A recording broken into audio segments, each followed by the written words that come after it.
في يوم مشمس ذهبت ليلى وهي فتاة صغيرة ذات شعر أشقر إلى الغابة القريبة من منزلها.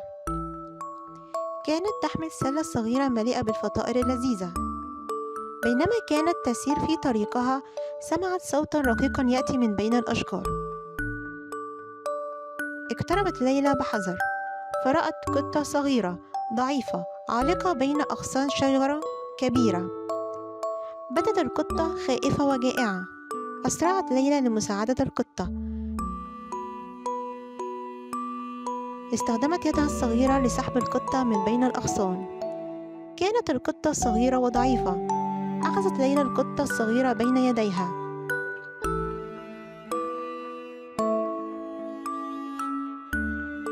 وبدأت تحاول إخراجها.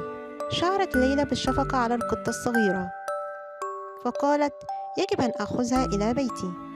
وضعت ليلى القطة بعناية في السلة الصغيرة، وعندما وصلت ليلى إلى منزلها أعطت القطة الصغيرة حليبا وقطعة صغيرة من الخبز.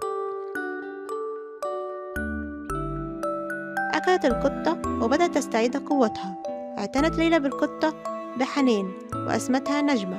بعد أيام قليلة تعافت نجمة تماما وأصبحت قطة سعيدة. لعبت ليلى مع نجمة في الحديقة وأصبحتا صديقتين حبيبتين، وكانت ليلى سعيدة جدا بقطتها.